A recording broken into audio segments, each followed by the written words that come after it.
Hey guys, welcome back to my channel. Thank you guys so much for stopping by and checking it out, as always. If you guys are new here, please make sure you subscribe, and if you like this video after you watch it, please share it, because I'm trying to grow 2,000 subscribers by the end of the year.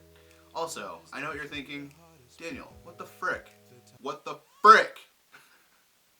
This is your second video and you still haven't cut your hair? But like, I don't really think it looks that bad, right? I mean, I know it is starting to get kind of long, but like, it's not really that bad, right? I cut my hair. That took way too long. Oh my gosh. So in today's video, I'm gonna break down how I made my song Overthinking, which by the way is available on Spotify, Apple Music, and all those different streaming services. I'm gonna link it down below in the description.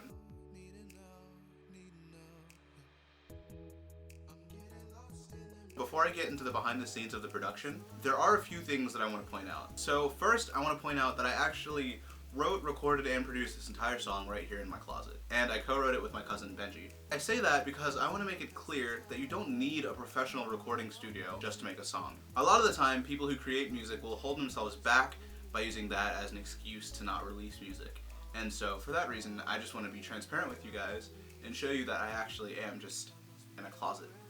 To be fair, it is a walk-in closet and I have like a lot of stuff in here, but at the same time, it's still a closet nonetheless. It's not soundproofed or acoustically treated or anything like that. But yeah, so this is my closet. I'm just kind of hanging out. Here's my desk and stuff, some guitars, a little futon. But yeah, here are like a bunch of hangers and stuff that are dirty. They're not normally this dirty, but right now they are dirty. It doesn't matter, that's why they're out of frame. Also, give me 1 second, I'm gonna turn on my I and my O really fast. Also, before I get into the production of the song, there are a few things that I want to define so that those of you who don't actually produce music can follow along. If you guys already know what EQ, compression, and panning are, then please feel free to click on this part of the video to just skip through that. But for those of you who don't produce music and you have no idea what those things are, then feel free to watch this part so that you understand what I'm talking about later in the video. So a few things that you'll hear me say throughout this video are panning, compression, and EQ. So basically, panning is taking a sound source and putting it farther to either the left side or the right side in a stereoscopic space to create a cool effect. So for example, right now you hear my voice in your left ear, and if I change the panning right now, then my voice will start to move to your right ear. That tool is heavily used in a lot of music production to create a lot of interest in different parts of the song and to create a more all-encompassing sound. And oftentimes, if you listen to music with headphones or earphones, then you'll fully be able to experience this. For example, sometimes you'll be listening to a song with earphones and you'll take one earphone out and you'll only hear guitar part in the right side. But then when you swap the earphones, you won't hear that same guitar part in the other ear. And that is an example of panning. The next term is EQ. What is EQ? Well, EQ stands for equalization, and it's basically a way to either increase or decrease certain frequencies in a given spectrum. Something is flashing on my camera right now, and I'm very confused. You can either boost frequencies or you can decrease frequencies. Boosting frequencies is referred to as a boost, and removing frequencies or decreasing frequencies is referred to as cutting. If I say something like, I cut this frequency on my voice or on an instrument or something, basically what I'm saying is that I removed some of those frequencies from that sound source. So for example, right now, as you can probably hear, I'm boosting the lower frequencies of my voice. And now I'm getting rid of those frequencies. And this phenomenon affects every single thing that you hear in music. It determines the way that I EQ my voice, for example, or the way that I EQ a guitar, or the way that I EQ a drum, a snare, a kick. Every single thing that you hear in a song is typically EQ'd to some degree. And this is done so that all the different parts of a song kind of blend coherently together in a way that sounds balanced. Lastly, what is compression? Well, compression is basically taking a sound source and it's limiting or decreasing the overall dynamic range of that sound source. Daniel, what the heck is the dynamic range? Well, basically the dynamic range of a source is the difference between the loudest and the quietest parts of that source. So for example, if I'm singing and I'm singing a soft part of the song, that part will be quieter than a loud chorus or something where I'm singing really loudly. So in that example, I would use a compressor on my voice to bring the overall dynamic range down. You use compression so that the source sounds more coherent throughout the entire song. So in a chorus, even though it's a lot louder, it won't sound significantly louder than a soft verse where I'm almost whispering. Okay, so now that those things are defined, I kind of want to get into the production of the song. So right around the time that I was writing this song and producing it, I was listening to a lot of R&B music, and so that definitely influenced a lot of the sound of this song. I wanted to kind of take an R&B feel and kind of infuse it into like my own style. So one of the things that I use to get that style is this keyboard, or this pad sound. This kind of glass piano vibe is oftentimes used in R&B songs, and so I decided that it would be a cool idea to use it. And the plugin that I'm using for this library is called Keylab Essential. It came with the MIDI keyboard that I have, which is the Keylab Essential 49 key keyboard, and that is a MIDI controller. And basically that sounds like this.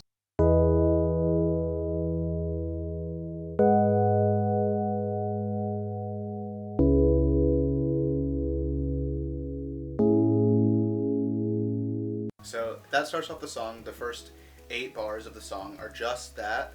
I try to keep the production on the song pretty minimal so that it feels more stripped back, but at the same time I tried my best to keep it interesting with different elements throughout the song. So that's the first thing. The next thing that comes in is this drum rack. So basically I tried to make a cool little pattern that moves a little bit but it's not too busy, and I came up with this little thing.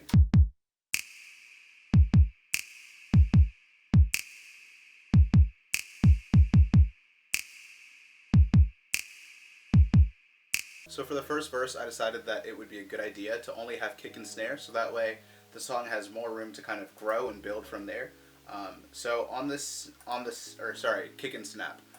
So on this snap, I have a little bit of reverb right here. Reverb is basically the effect on the sound that makes it sound like it's in a big reverberant room. Like if you were in a big gym or a church cathedral or something like that, when you snap, it has a lot of reverb to it. And that's what this sounds like. So here's the snap on its own with the reverb, and this is it without the reverb. So you can hear that there's a really big difference, and I added that reverb just to give it a little bit more life, while still kind of keeping it minimal.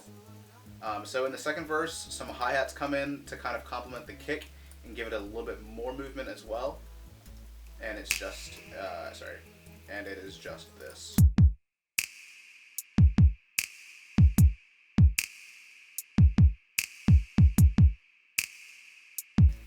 Just a simple hi-hat hitting on the quarter notes, and it gives a little bit of nuance, of added variety, but it's pretty subtle. So the first 2 verses are just drums, keyboard, and my vocal. So really, really fast, here's what that sounds like. What is actually the hardest part? The time with you or the time apart, love? Do I follow my head or heart? My head or heart, head or heart, yeah. So with the vocal, there's a little bit more going on.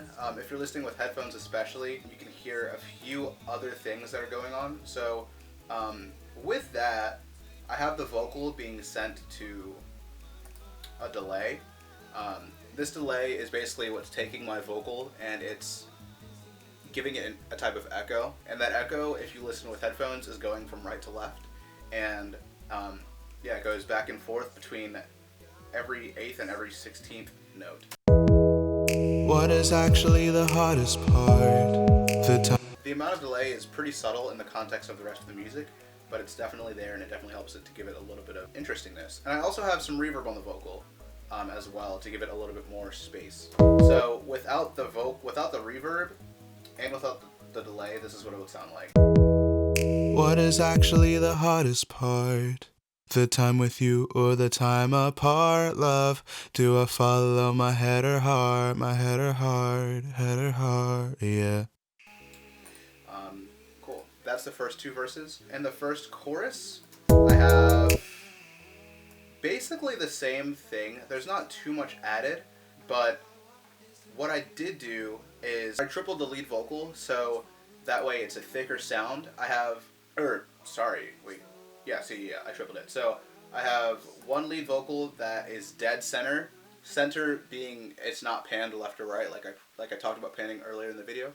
So this one is completely center. I'm getting lost in the media. It sounds like it's in the middle. It doesn't sound like it's off to the right or left. But if you listen to this one is off to the left. I'm getting lost in the media. And this one is off to the right. I'm getting lost in the media. So then all together, they sound like this. I'm getting lost in the media, so I... And one thing that I did to make sure that this sounded a little bit more full is that I delayed the left side and the right side just a little bit. The left side is delayed by -10 milliseconds and the right side is delayed by 25 milliseconds. So the left side is actually playing a little bit after the center lead vocal track, and the right side is playing a little bit before the center lead vocal track. So that gives it a really thick sound. And on top of that, I also have 2 tracks of me singing this an octave up in falsetto. And again, those are panned left and right. So that way, it's a fuller sound as well. Those 2 together sound like this.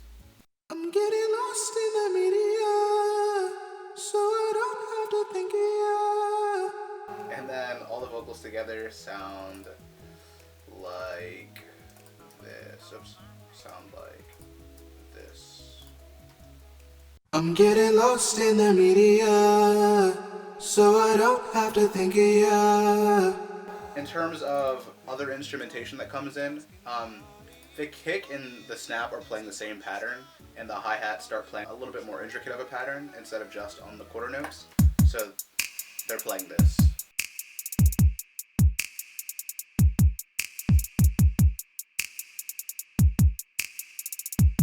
And on top of that, a bass also comes in the choruses. It sounds like this.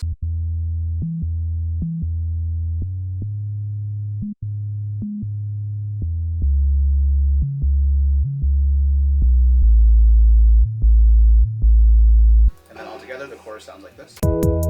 I'm getting lost in the media, so I don't have to think, yeah.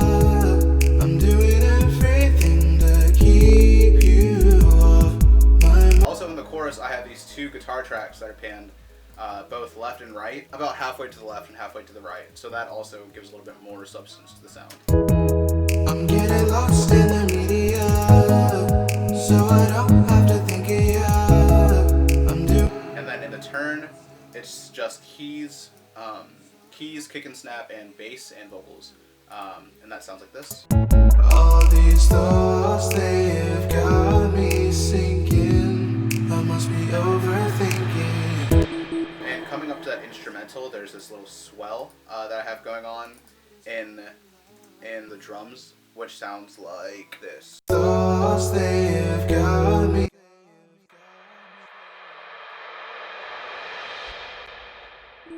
So then in this instrumental, the next thing that happens is that basically everything is the same as the chorus, but I also put in this glass piano that's playing all of the notes from the tonic chord of the key, which in this case is, don't really remember, is E major. So that sounds like this on its own.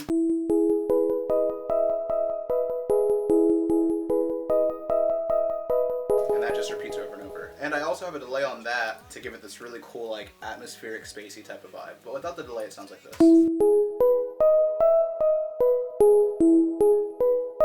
Yeah, not quite as interesting, but still cool. So altogether, the instrumental sounds like this. Oh, sorry. Oh, also, there's one more thing that I forgot that I added, and that is these shakers. This shaker is honestly probably my favorite part of the entire instrumental because it adds a ton of movement and like syncopation, and it's not super present when you listen to it, but it is there, and it gives a lot of feel. So it sounds like this.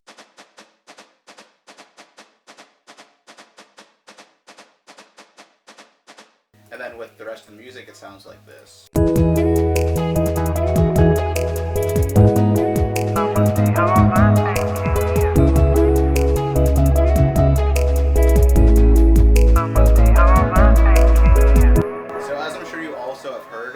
There is this lead guitar riff that I think makes the instrumental really stand out. Initially I didn't have this here, and then I listened back and my sister suggested that I added something else there, or my sister or my mom, one of the two, suggested that I add something else to kind of make the instrumental pop a little bit more, so I added this guitar riff.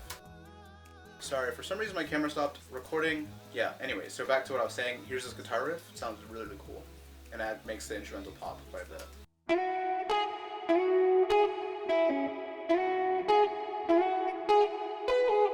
So again, I made 2 tracks of this, panned one all the way to the left and one all the way to the right, to again get that fuller sound. And I also delayed this left guitar to be 12 milliseconds, or sorry, I delayed it to start playing 12 milliseconds before the second guitar. So there's a little bit of like, they're not quite in sync, and that makes it feel a little bit thicker. So something like this. Also, I forgot to say this, but there's also these 2 tracks of me saying I must be overthinking. One of these 2 tracks is transposed up 1 octave, 12 semitones. That one sounds like this. I also have this EQ on it that's getting rid of all of the high end and all of the low end to kind of make it sound telephony, like kind of when you're speaking on a telephone. So it gives it that effect. Also, if you listen closely, this actually pans left to right. So it starts over on the left, and then the next time it repeats, it's over on the right. And I think that adds a little bit of variety in the instrumental, and I think it sounds pretty cool.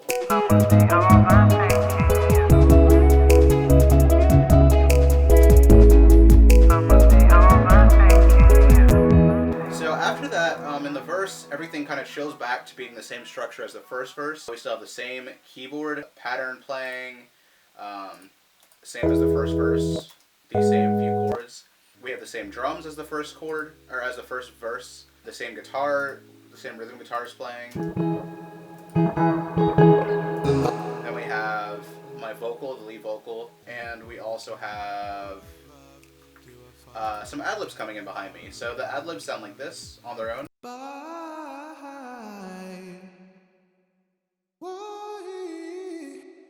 So that actually starts again on the left and then pans over to the right side. If you're wearing headphones, I'm sure you can hear all these different panning changes. So in context, that entire verse sounds like this. All the days they keep on passing by, we haven't talked and I'm asking why. Well, do you think this is worth a try? Are we worth a try? And back into the next chorus, which is honestly the same thing as the first chorus, the same exact structure. The only thing that I added in this chorus and the last instrumental is this additional guitar that is mixed in pretty well. I don't even really know if you can hear it super well, but basically I'm just playing 3 notes. And this guitar is panning from the left to the right, to the back to the left, back to the right, over and over again throughout the entire chorus, and it sounds like this on its own.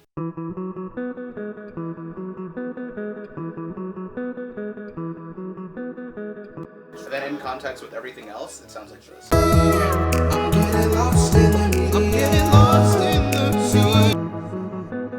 I'm doing everything to keep you off my mind.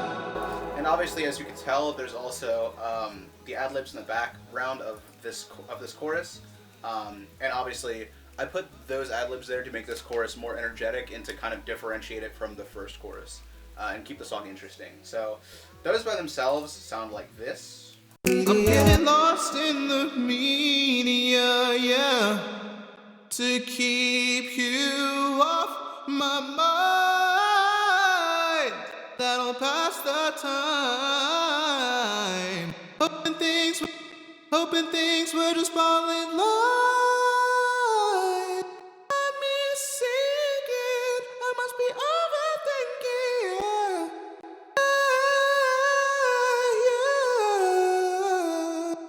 So on its own, it sounds kind of weird, and that's because I have all this low end boosted up on it, and that's because I kind of wanted it to be in the background, and I wanted it to stand out from the lead vocal, since obviously it's the same person singing. Both of those sources take up the exact same sonic space, and as a result of that, I wanted to change the EQ just a little bit so that it stands apart from the lead vocal, and you can hear it better over the lead vocal. So this entire chorus, well, I won't play the entire chorus, but I'll play part of it. Together, it sounds like this. I'm getting lost in the media, yeah. I'm doing everything to keep you off my mind. Looking for things that'll pass the time. And then the same instrumental is the same as the other one, except it has this guitar playing as well again. Yeah.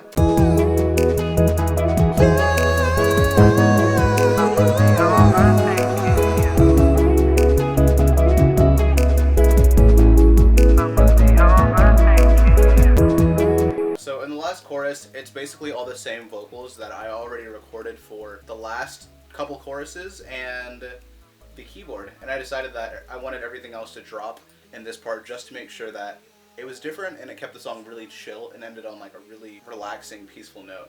And with all the space and the panning in these 4 or 5 vocal tracks, it honestly gives the song a really cool feel and a really cool ending point. So that basically just sounds like this. I'm getting lost in the media, so I don't have to think of ya. I'm doing everything to keep you off my mind, looking for things that'll pass the time. But yeah, that's what it sounds like. I'm not going to play the whole thing because I'm assuming a lot of you have heard the song. And if you haven't, you should totally stream it on Spotify and Apple Music. It's linked below in the description. But yeah, that is basically the breakdown of the song. So to my producer friends, again, I know it's not crazy complicated, but honestly, for the vibe that I was going for, less is definitely more. And if you know what you're doing and you know how to do it, then you can honestly have a minimal approach to a song and still keep it interesting and fun for the listener. And this is probably one of my favorite songs that I've made. I really like the production. It's really chill. And I think the fact that it's less production heavy, there's not as much going on, makes it feel a lot more intimate. And so that's kind of what I was going for. I was going for a little bit more of a different approach to music to my style of music production. And in this whole EP that I'm working on right now, the entire style is really chill. So I thought that this would be a really good addition to the EP. Also, before I go, one thing that is pretty important to note in this song is that I only used stock plugins in Ableton. Ableton is the DAW that I use. DAW stands for Digital Audio Workstation. And I point this out to my producer friends primarily because a lot of the time we tend to use plugins as a crutch. And I don't say that to say that plugins aren't useful.